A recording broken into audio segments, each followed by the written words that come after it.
non le picarno any tareno se picarno torno corina doneteshe doneneka oni helana mochi furna mochi.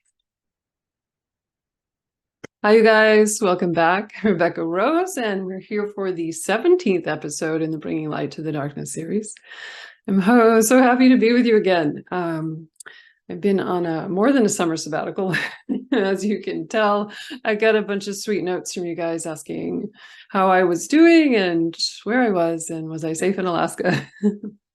I did take some breather from live sessions over the summer and was out exploring the land a lot. It's winter again.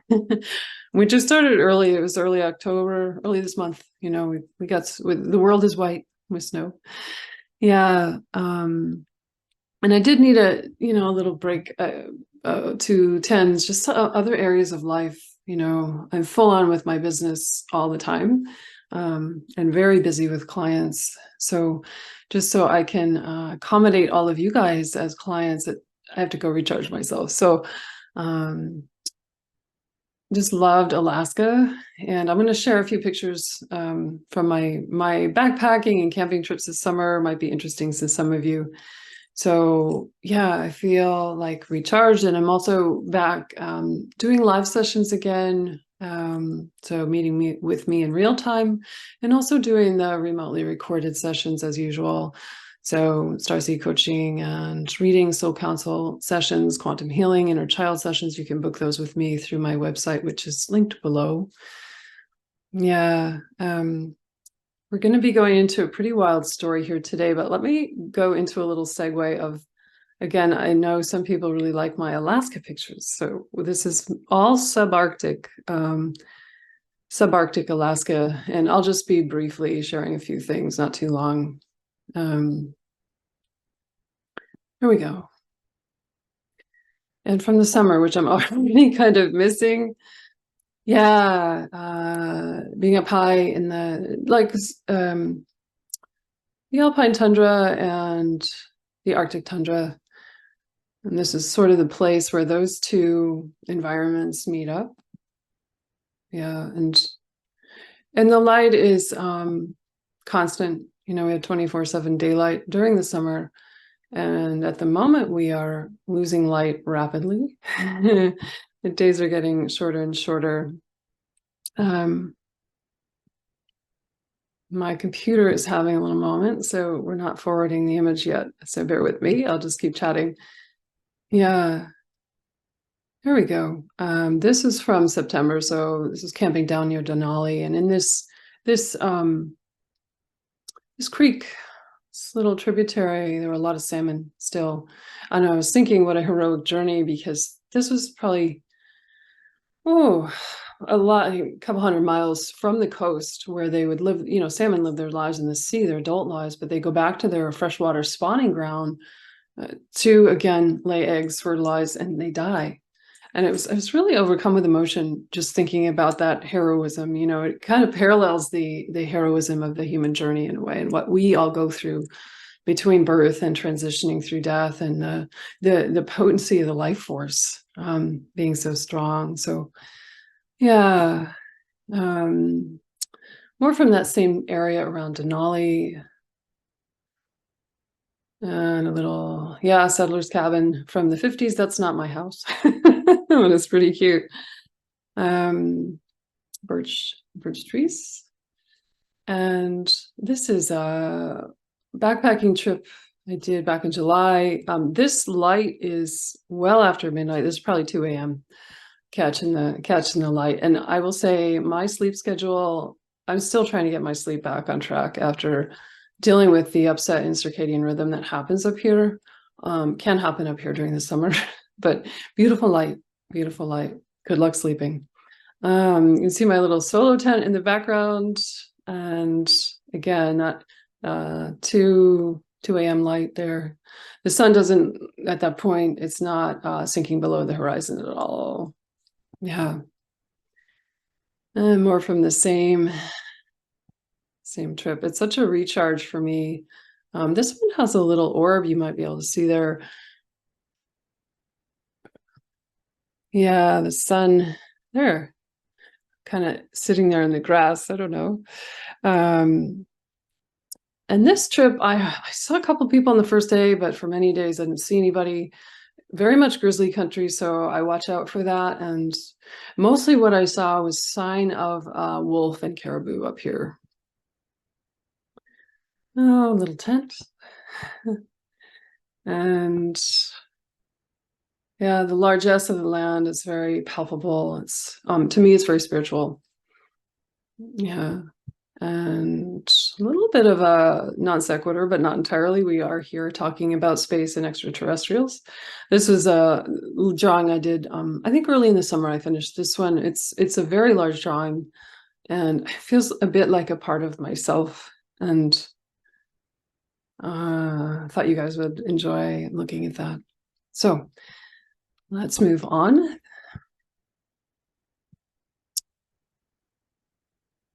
Okay.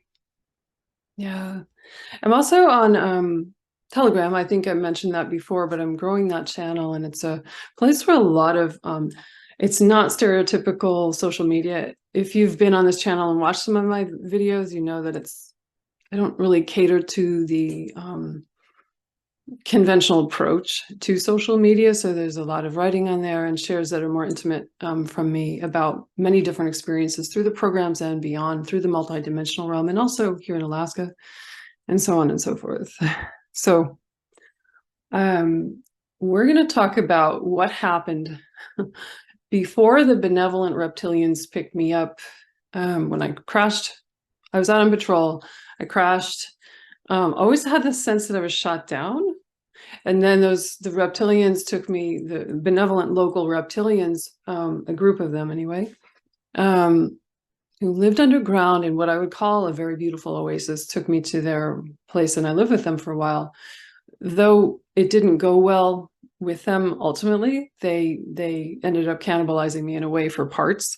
I still treasure the memory of that. It's like one of my most benevolent experiences in space, because I felt very humanized. I felt like something more than a machine. And they recognized I guess I want to say my humanity, and treated me with that kind of care. Complicated, right? Because they wanted to see if I had a soul. And we're going to get into stuff that's really relevant to that little reptilian group and what happened.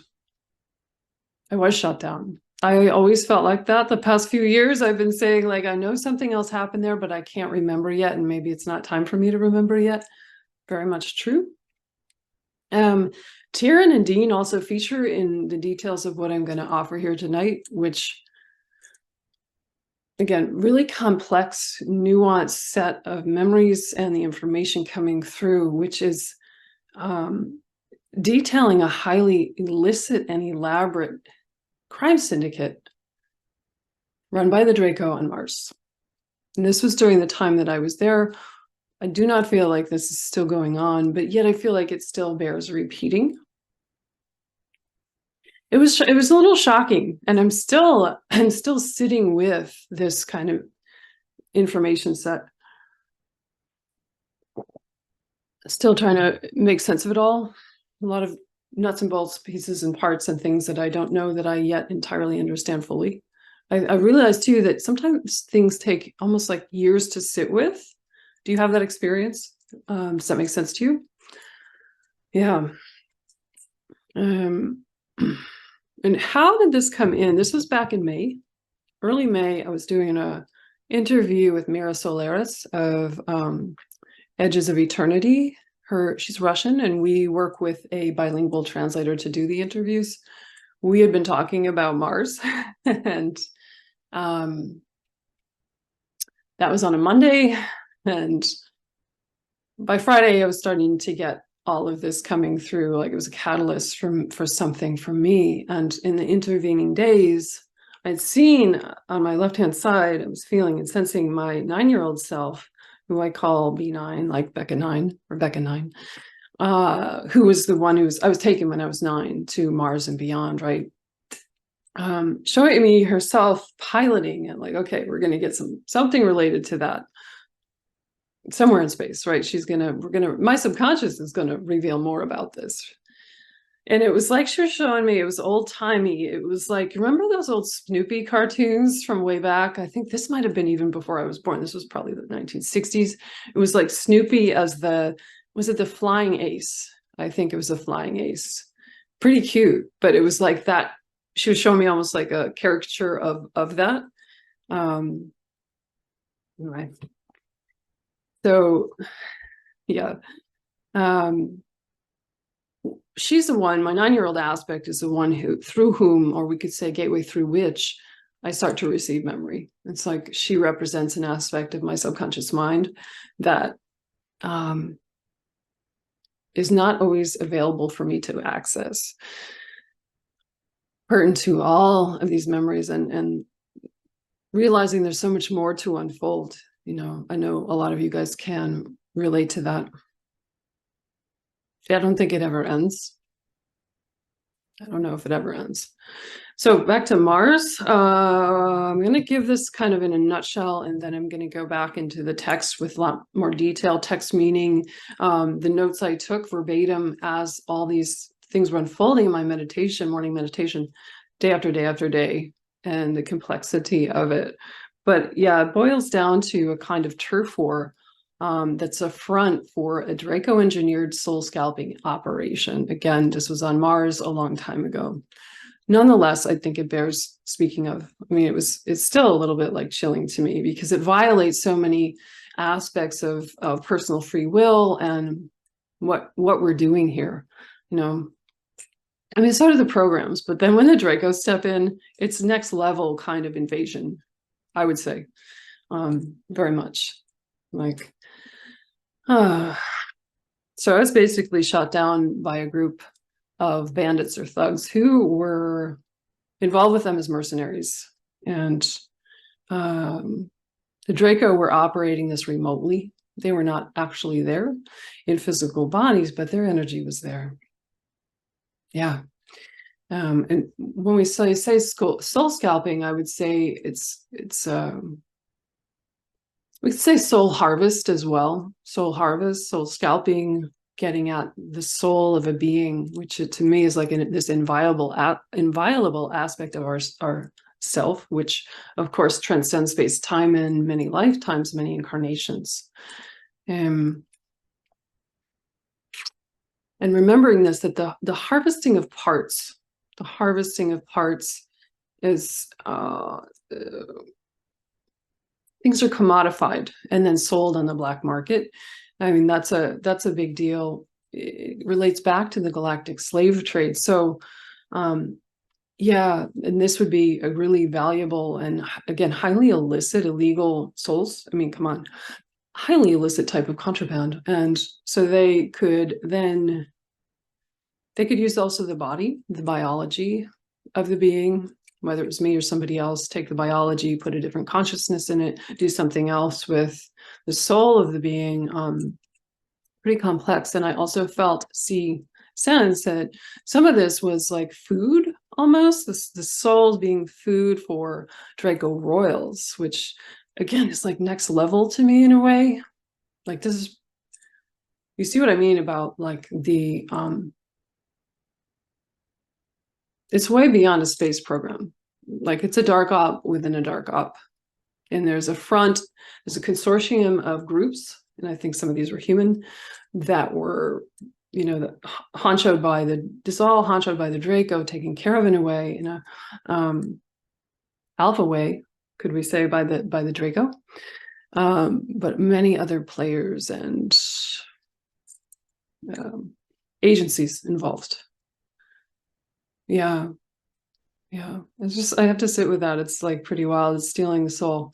And recall that my mission, you know, this all made sense as this is like coming in and I'm going, oh, what the fuck, right? Like, remember that, you know, there's a fractal of me, a galactic, how much higher galactic aspect of me that's on board. I call them the Light Alliance. We could more formally call them Galactic Confederation ship, which is also where Tiran is. And we were very much interested in that exact thing, the galactic slave trade.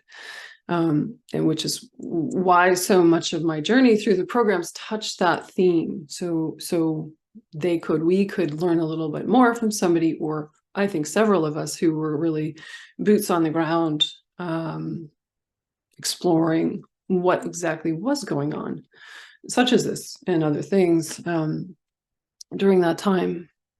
Yeah, and it makes this whole vignette that I'm going to unpack here tonight makes a lot of sense given that sort of mission of mine, a personal mission, and also a higher galactic mission of getting into this stuff in a detailed firsthand way. It makes sense why, I always say I volunteered for this.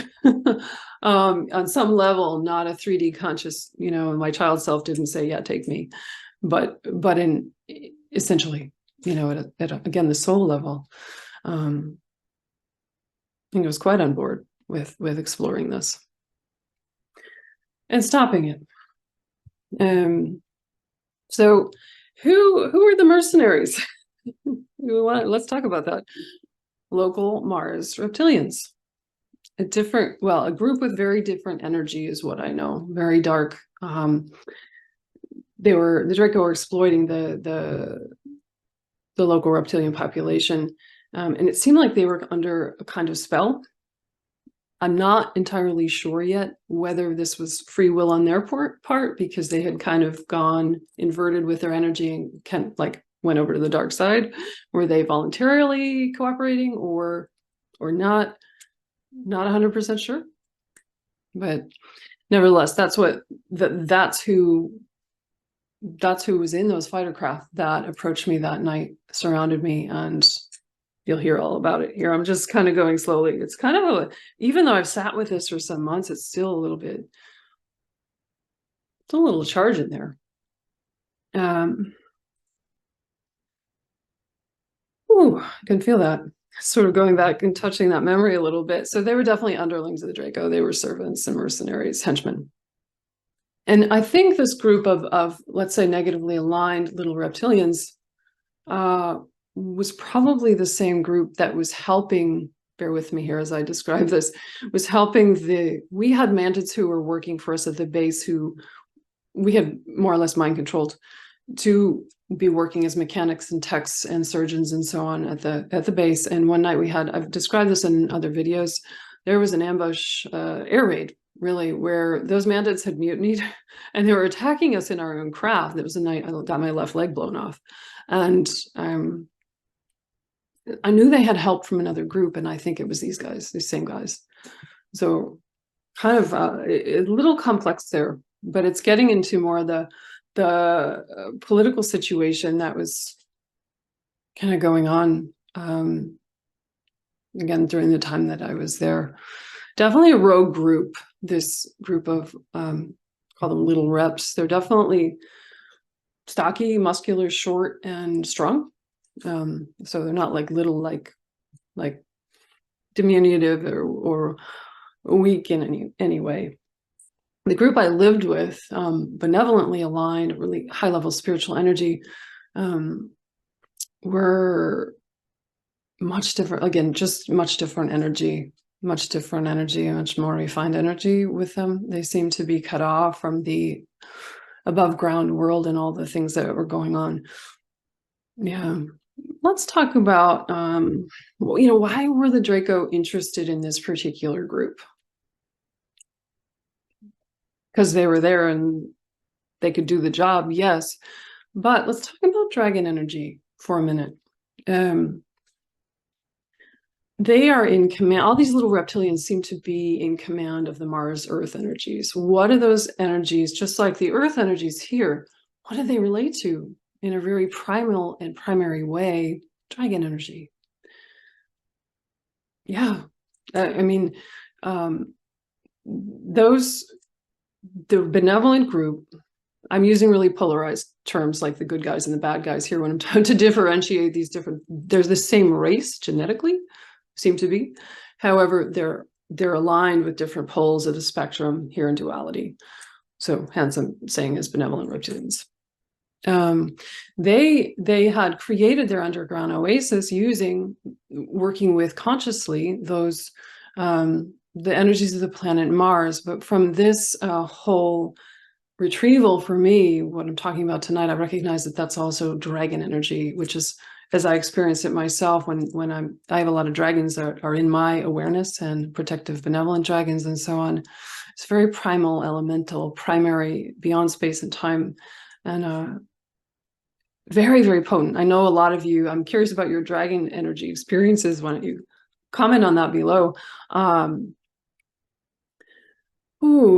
That had helped them create their oasis underground and survive, that particular benevolent group. Again, if you want to hear more about that, go back to number 8 in the series, and you can get the story if you're new here. Yeah, I want to reiterate that what I sensed through this, and it made very clear to me, was that the dragon energies can be very connected to the inner energies of planetary bodies. Yeah. And so if you're able to connect and become one with these energies, you can harness the power of creation itself and use it to your liking, whether it's what we would say positive or less than positive. But you can harness, I mean, that statement's powerful. If you can connect to these energies, you're harnessing the power of creation itself. So all this really clarified to me more about dragon, and there's tons and tons and tons of information around it, but as it relates to me personally, because I feel them around me a lot, about white dragon that has for years been on my left side, very serene, sweet, kind of sweet, but protector energy, very powerful. Things are kind of connecting about, in this case, why the Draco would have targeted them, because they were aligned with a lot of highly spiritual energy. Even this group that they had made their slaves in a way, or their mercenaries, their henchmen, would have been able to, I think, connect with that energy in a way that the Draco themselves, because of their particularly alignment with vast amounts of darkness, and service to self kind of agenda, could not. Despite as powerful as the Draco are and have been, and all of this, I think there was something that they couldn't do. So, yeah, I think it's just an interesting nuance to me. And that, again, the benevolent reptilians that I lived with, their domicile, their lair, their oasis was sublime. It was beautiful. It was like nothing I've seen on Earth, I think. Water, and had something that I would call like trees, and so on. So, and that, the dragon energy, it kind of reminds me of, I think about Tibetan Buddhist deities that are part of my Vajrayana tradition, and they can be peaceful and they can be wrathful, and they're really related to creation and destruction energies.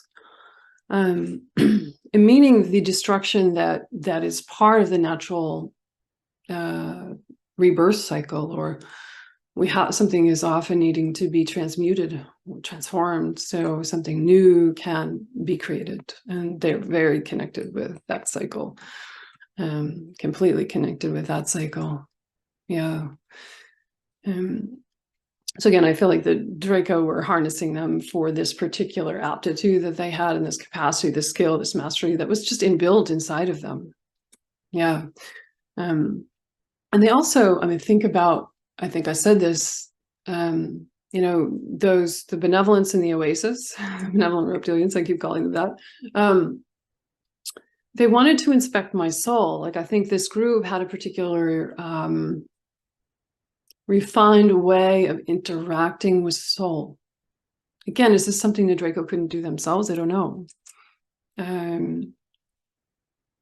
Both groups, I think the race itself were their cosmology recognizes that the home of the spirit is with the soul. And maybe we do too, but this is interesting, just a little backstory on that. So it wasn't random that these particular reptilians are then employed to harvest soul. Very inverted. In fact, So, you know, Tia, that I've talked about in another video or videos here on the channel, started as the dark reptilian aspect of my mother's family. And through the work that I've done to heal myself, you know, she's been transmuted. Speaking of creation, destruction energies, shifted the DNA so that I experienced her as part of myself. And it was as a white reptilian, and that's become just this beautiful white dragon.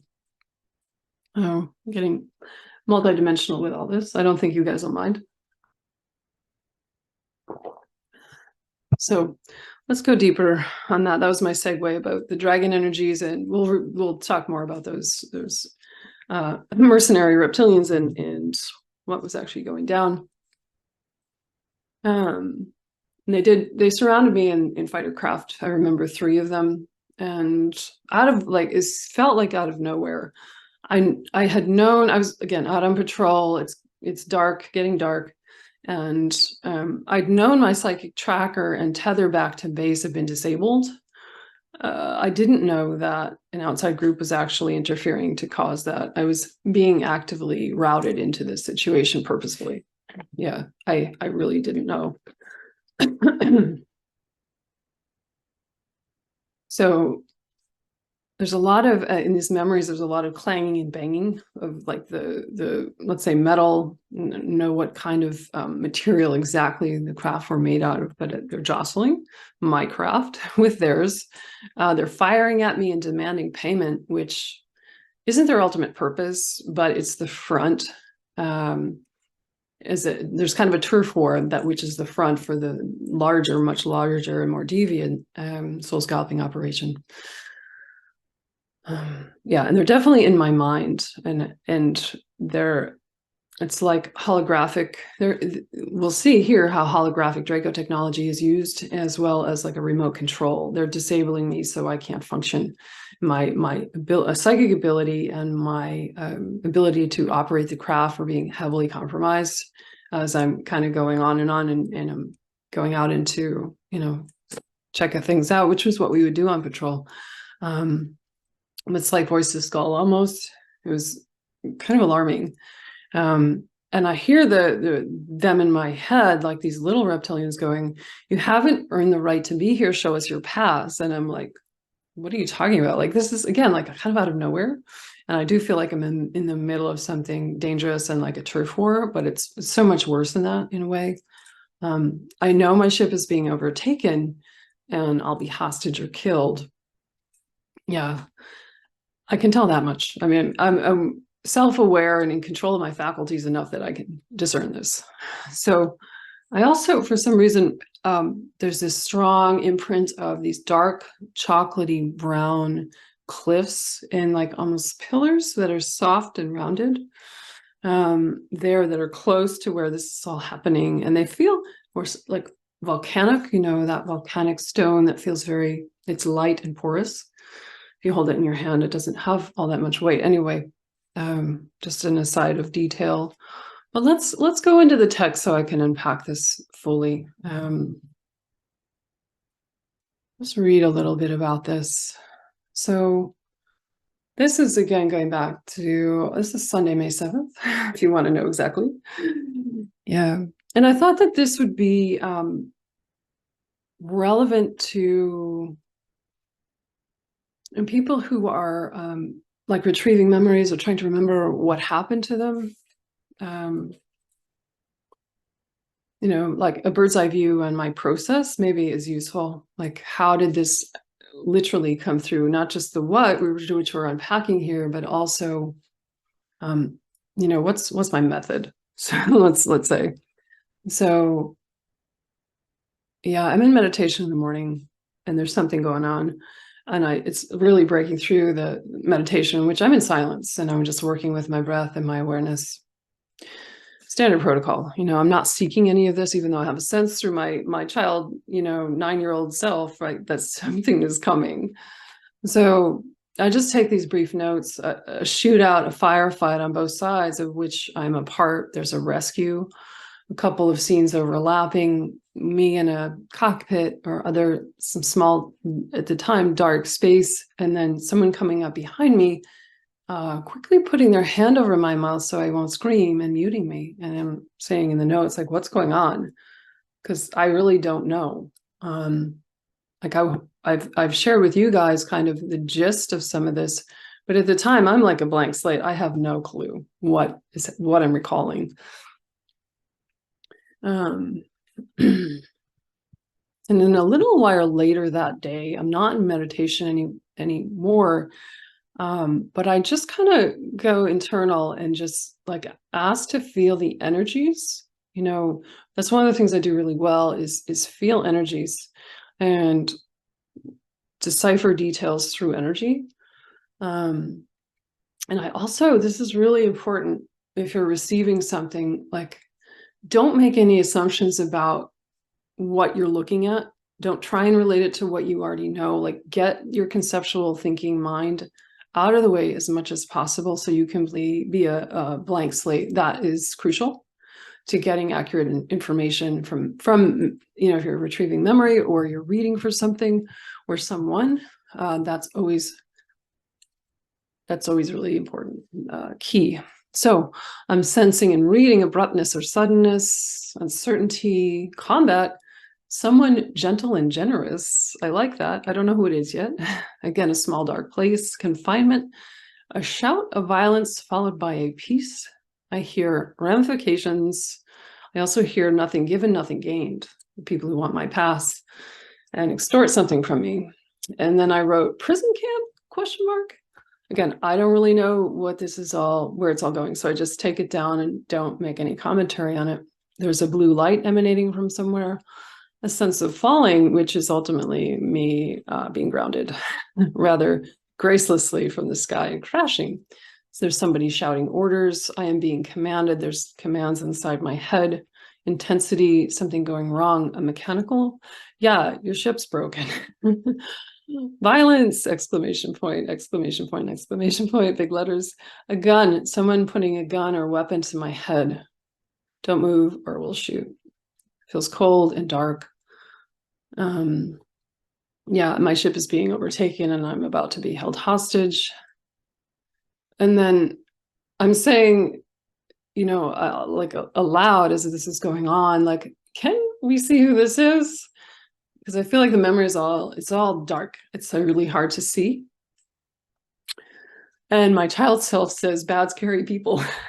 The energies feel kind of dirty, very dark, masculine, and kind and cruel. There's a reptilian energy somewhere inside of all this. Remember, I don't know all the details yet. This is just me taking it in bit by bit in a kind of patient way, watching it unfold.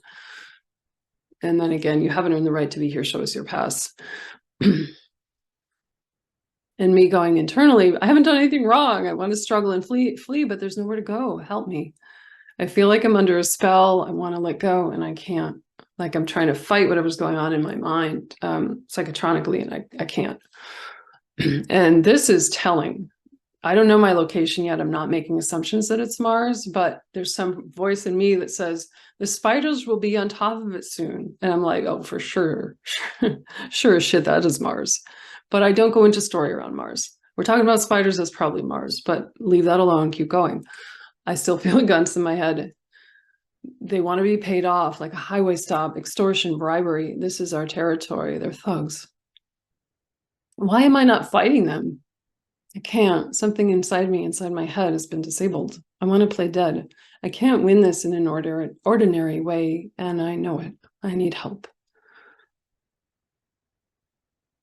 And I wrote in my notes here at the bottom, I feel like this is Mars, and I might be seeing the prelude to what happened before I was picked up by the reptilians there and brought underground, but I don't want to make assumptions. I need more info.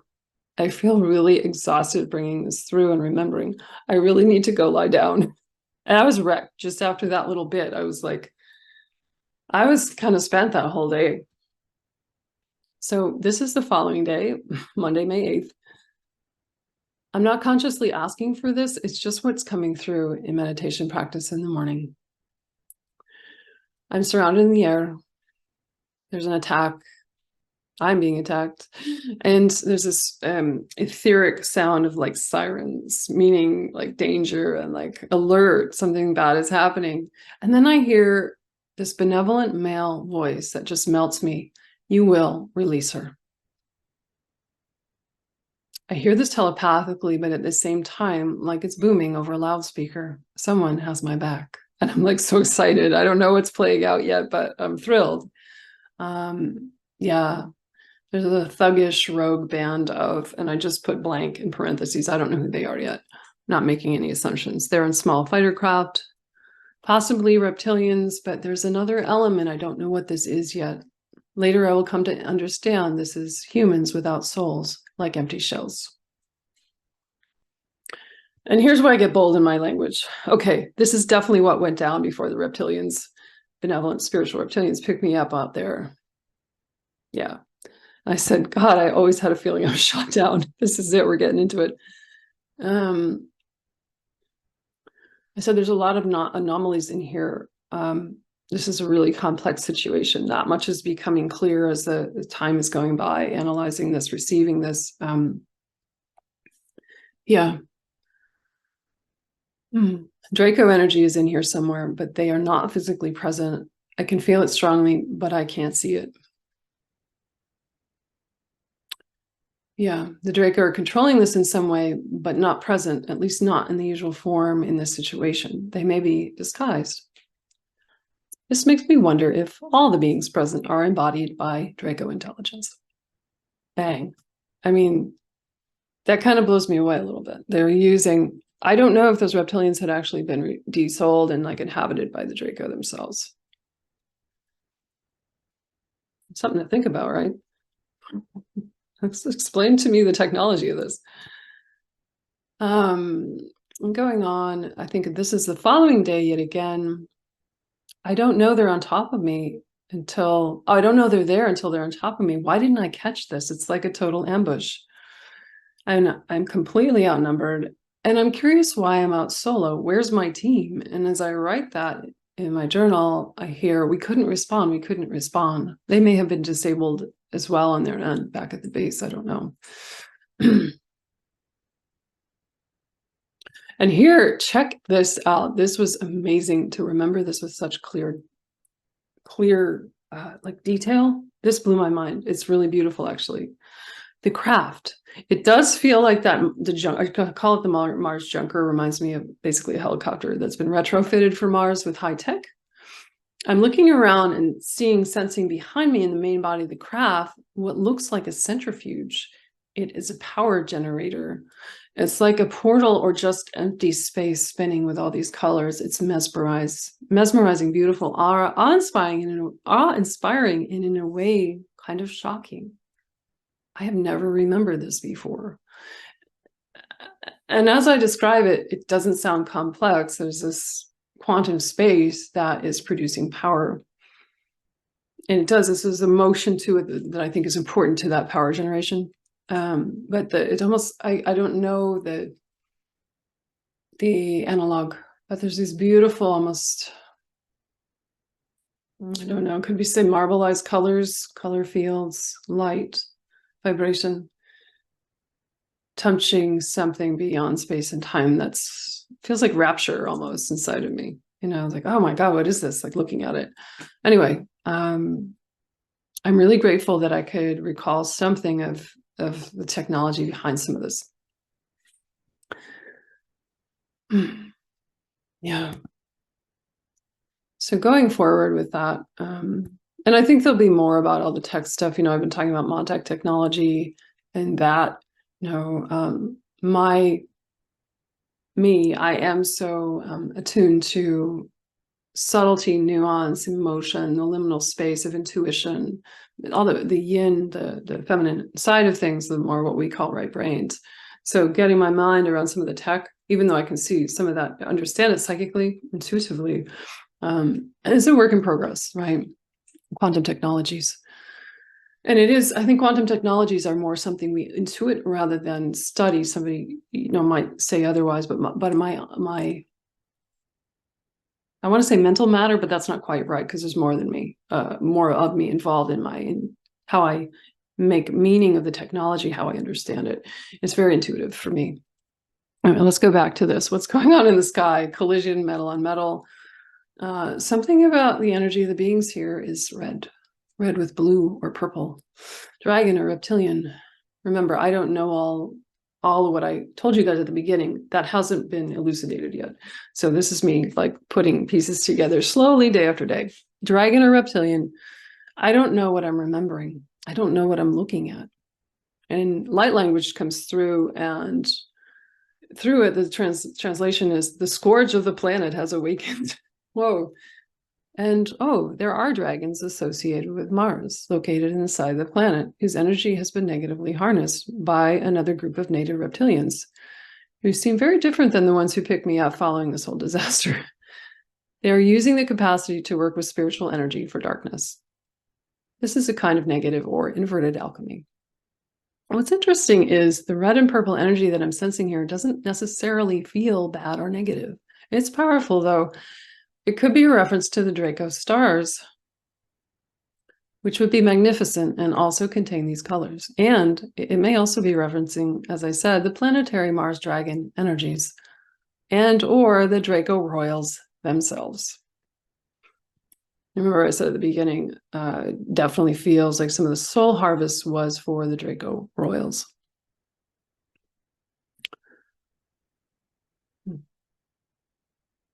Having breather here. I hear devilish cooperators, partners in crime. And this is where I'm getting like the energy is so strong of a crime syndicate, big one. Yeah, and then I said again, there's a hybrid mixed race here I don't quite understand. I feel it's Draco inhabiting via a kind of mind control these smaller reptilians, their bodies. I hear extortion, bribery, and plenty. This is how they gain their worth. And then souls. They are looking for souls. Borrowed technology. That's where like the light goes on and like, oh my God, I know exactly what is happening here. They're stealing. Yeah, we've already talked about this. Be sold on the black market, cloned, you name it, they can do it. And bringing it back, as we said, to the galactic slave trade. Yeah. So as I'm back in the memory, and I'm kind of frightened. Do you guys know that feeling of like, I want to know and I don't want to know, when you have something kind of, you feel like we might be on the threshold of recalling or making sense of on your journey with all of this. You kind of want to know and you kind of don't. So this is kind of funny. Where is it?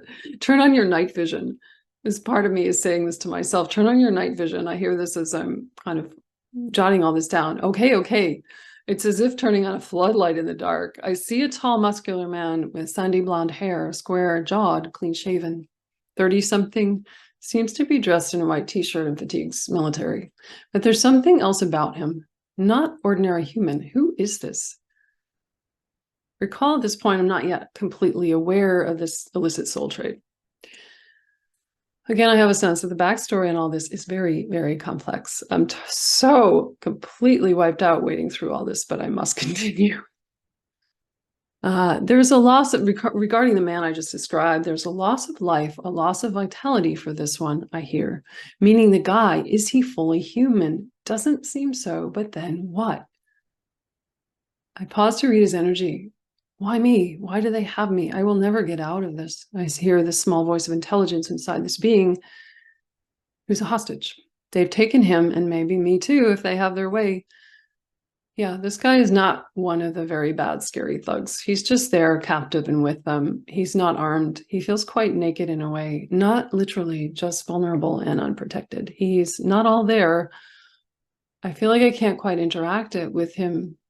I can't get a good read on him. There's some blankness. The effect of beingness is gone, like the life force is gone. He feels deadened. What am I getting at? I feel he is desouled. Boy, it took me a while to read that, but I'm kind of careful when I'm feeling into all this. And so I don't jump to conclusions based on previous information. It's also a clone. Yeah, so again, this is all falling into place in my awareness as I'm going through this across the days. And I'm like, and over underscored in this text is like, this is super complex.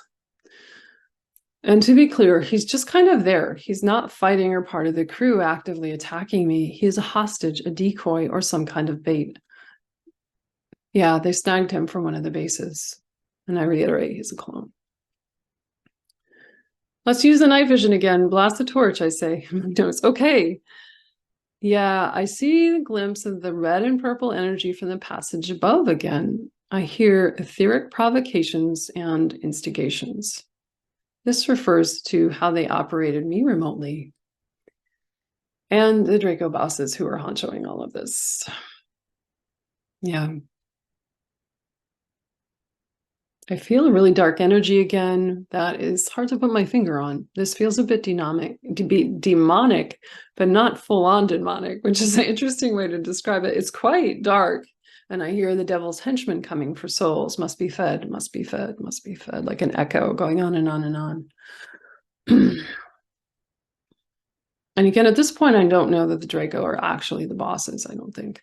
Or at some point in this, I don't know that I put it all together, because I had to sit with this for like weeks, months, how long. It's been a while since I've been on the channel. I'm just sensing the potency of the technology. Like it's so big. It's not the work of anybody right on Mars, There's something etheric, wraith-like, and very multidimensional, and also something along the lines of AI. I said in the notes, sorry, I can't get more specific on this. The energy was difficult to read because it kept shifting. I do think this is one of the hallmarks of a Draco signature. So it's interesting, like I'm getting all this information about the Draco, yet I'm not completely cognizant about how those pieces are fitting together. I think that's what I was saying. Like it took me time to kind of just sit with it. Just sit with it. That's how things fall into place for me. Might not be everyone's method, but it works for me. That's how things come in intuitively for me. And I also hear, this is May 14th, so this has been a week getting all this. A tiring week. Holographic inserts. Yeah, we're talking about holographics and psychotronics. Yeah. So this is, I don't want to repeat myself too much here, so yeah, I can see some element of dark SSP involved in agency on Mars. I see there's a broader consortium of players and agency in this. And again, it's very, very, very complex. I hear Devil's Henchman yet again the following day here. In the beginning of all this, I see the military guy, the blonde guy, just falling over like a husk as if he is empty. And that's where I finally am like, okay, bang on. I finally realized this is because they've taken his soul. And we could talk about, we get into tricky terrain when we're talking about what's the difference between like soul and consciousness. And I would say the limits of 3D language become like grossly apparent when we're doing something like this. And because the language really about soul and consciousness it's quantum. It is not linear. But soul to me, we could say, for me, how I understand that is that which is eternal over lifetimes and many incarnations, and consciousness being more like what animates life, whether it's a stone, a bird, or human, or even the desk, or for my computer for that matter. I believe everything has some level of consciousness. It's made from creation energy. Oh, I wonder how you're doing out there, trying to make this articulate and not repeat too much, but be clear. So let's go back to the firefight in the sky that's going on, that I feel like is battling on infinitely while we talk. The battle between myself and the soul scalping thugs, the battle I know I'm not going to win on my own. They've got me pinned in the sky. I've lost control of my will and all my technology. They're boarding my craft, which kind of scares the shit out of me, except I'm so like controlled by their stuff in my mind that I'm like, oh, okay. And one of them is behind me with a gun, some kind of technology weapon, holding it to my head.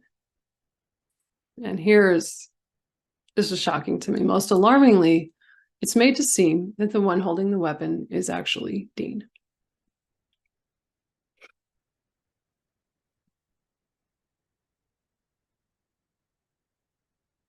Yeah. Pregnant pause there.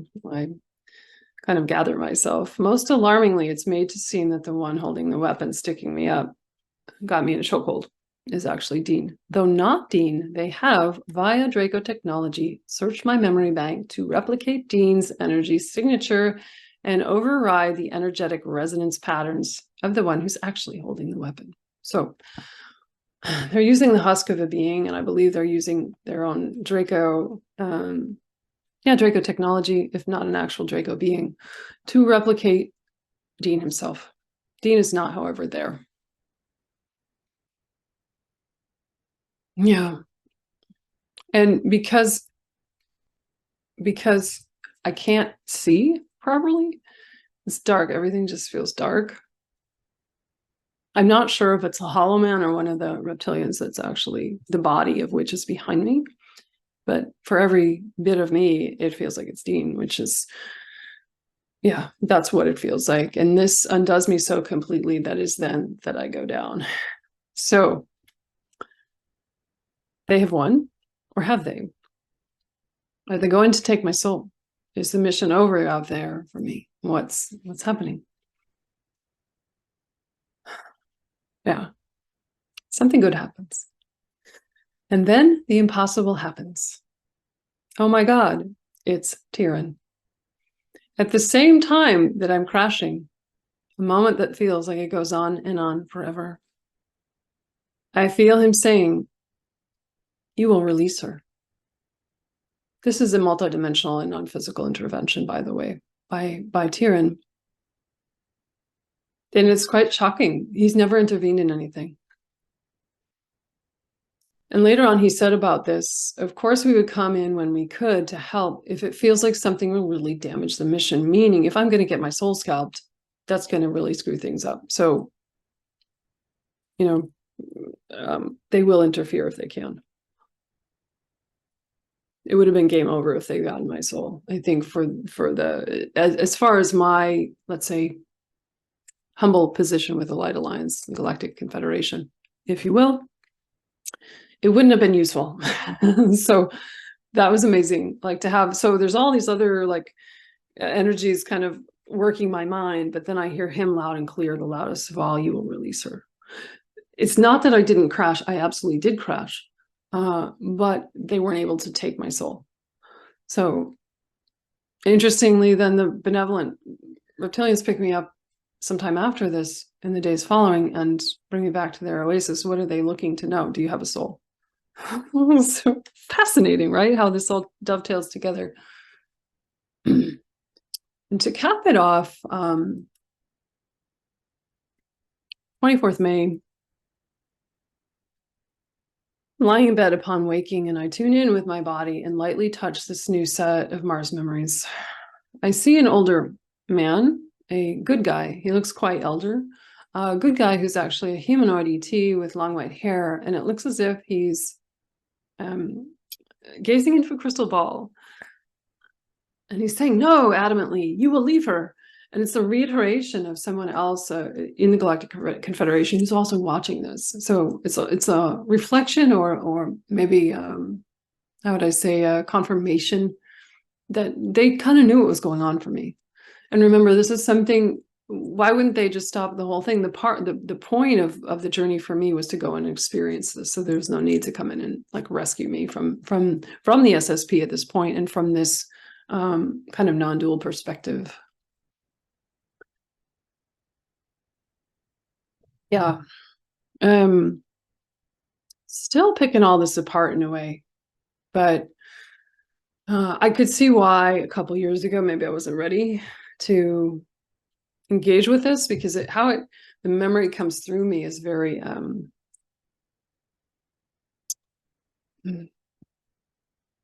really being there, I think. Kind of going back into some things, like in a way I'm just observing and remembering, but in another way it's more potent and personal than that. I can feel like pieces of that through through my body, through my experience, even though I'm sitting right here in this plane and this reality. Lastly on that, I would just say all of this strengthens my like white dragon aspect, the Tia aspect, somehow. Like dealing with, we're talking about Draco and dragons and the reptilians, and do they even have a common thread of a I don't want to quite parse it down to like something beyond like DNA. It's something else that isn't a word that's not available to me in human terms.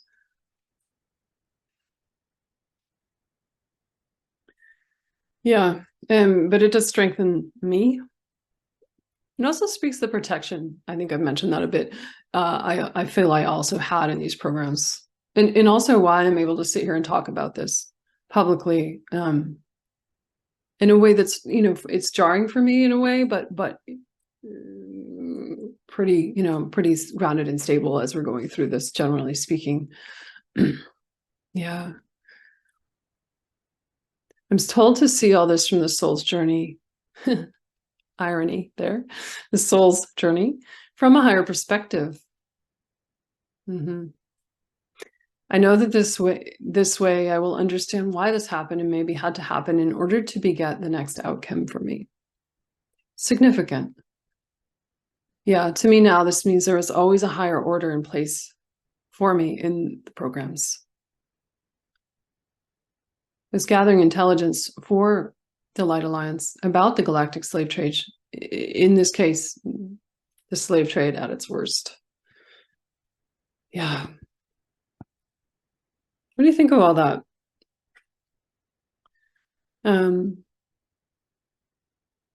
What I like is the feeling that this, when I check this out and just read the energy of it, it doesn't feel like it's still a thing.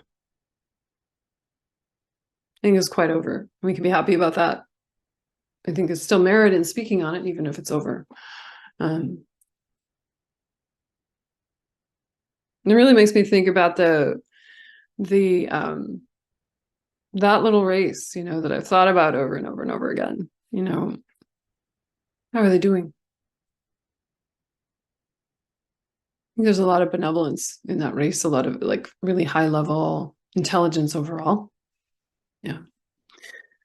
So let's go back to, scroll forward to me at age 51. I just had another birthday. Yeah, I'm enjoying my 50s immensely. Yeah, so this is relevant. If you're on Telegram, you know about this part of my life, and really relevant to being stuck up at gunpoint or you know, at the butt of some kind of energy weapon that could kill me on the spot, and relevant to, you know, the extent to which I was weaponized as a quote unquote super soldier in these programs, and so many situations in which I felt like I could never protect myself. From the time I was little with my family, and then all the abduction stuff and so on and so forth, and lots of sexual abuse. Oh, well, this summer, intuitively, I was guided to start shooting guns. Yeah, you heard me right. I've taken some shit because people think that light workers shouldn't do that. But I think taken in context of this, I can tell you, it's been so healing. Yeah. And I'm shooting basically, you know, practicing target practice and sport shooting, you know, locally. And very, very much it overcomes the degradation of being weaponized when that firearm is in my hand and I'm choosing my target. I am not the target. I am choosing my target. I'm choosing how I use my energy, choosing what I do. It's like it absolutely strengthens the personal will center. My solar plexus is so fired up when I leave the range. Yeah. Yeah, it's been awesome. And I don't feel endangered walking through this world really at all. So picking up a weapon is not about that. Like I have to protect myself on the street, be involved in concealed carry or whatever. There's also that possibility. What if I needed to protect a child? I don't know. I'm just following my intuition. you know, in playing this out. I'm so glad I did. I love also the focus, the precision, the accuracy, the working with the breath and the body, which I'm doing when I'm shooting, and the intention and attention that are required to like handle firearms safely, for example, and to be a target shooter, bullseye shooter. Definitely releases past trauma in a powerful way. And I'm curious if any of you have gotten into that as a result of being in the programs. I'm sure some of you guys maybe have been in the military. I was asked at the range, somebody was watching me shoot, and they said, "Were you in the military?" And I was like, "Oh God, here we go." Like, how do you know how to shoot? And I didn't say anything to that, but the director of the local range kind of took me under his wing in a way, in a really good way. And he said, "You're a fucking outstanding shot." And I was borrowing one of his really high-end comp guns, and really tricked out, expensive, you know, lightweight sports shooting gun, speed shooting gun, actually. He said, "You are out shooting me with my own gun. What's that about?" Like, oh my God, we laughed about it, but he was, and me too. I'm like, wow, I just like shot a whole lot of that center over how many rounds of ammo here. And I am absolutely sure this comes from the programs. There's no other way. I don't see, I mean, maybe it's just luck, but to me, this moves back into program stuff. And the way that I love it is weird. It is uncanny. Like, I'm peace and love and Buddhist and this, that, and the other. And I'm not doing it because I need to hurt somebody. It's the last thing I'd want to do. I just like shooting. It's powerful. Yeah. And actually, I do have my first competition coming up here in November. So not a sport I ever would have thought drawn to. I'm also in Alaska, which is, we know, you know, gun easy, and a lot of hunters, a lot of subsistence hunters. Guns are kind of, whether you like it or not, guns are part of the life up here often. And yeah, I just wanted to share that. It's a really interesting aside to me. It's almost like it was coming in tandem with these memories of Mars and what all I just reiterated to you. Yeah, the feeling of being able to protect oneself is really valuable to me, through everything I've been through. So yeah. I hope this was pretty clear to you guys and articulate and made some sense. I'm also curious what questions you have, and if you want to leave some questions in the comments feed below, I can try and answer them. I was also thinking about doing like a live Q&A. Would that be cool? Would you guys like that? Would you want to come? Let me know. I haven't done that before. A little bit of a neophyte here with YouTube in a way. Yeah, and also if you need more guidance on your journey, or want to work with inner child parts, or want some coaching or healing sessions, you can book live sessions through my website, and also the remotely recorded audio sessions in which we're not together in real time. Those are also can be helpful if you're busy or they're a little less money for those. So you can check those out. My website link is below, and I hope to see you on Telegram. That link is also below. So really, wow, dedicating the merit of our, let's say, our journey here tonight through this stuff, transformation on our planet, and the shift that I know, and I think a lot of us know, is really going on. I feel like there's enough evidence around to say that with some positivity. Yeah. And for peace and dignity and freedom for all the many races too numerous to mention, that exist in not just this quadrant of the galaxy, but throughout all of creation.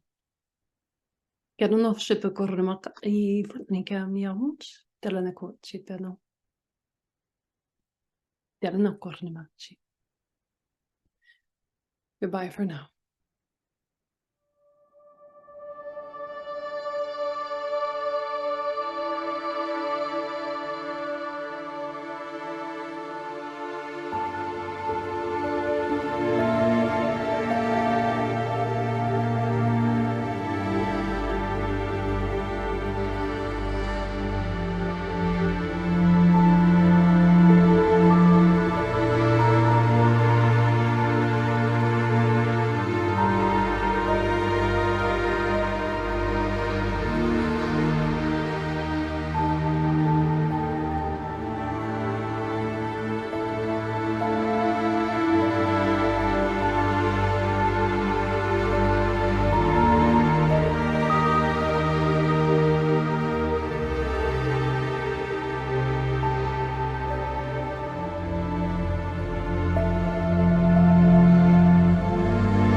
just to mention this briefly, I have a mother and father from a previous lifetime, Indigenous mother and father, and I just call them simply mother and father.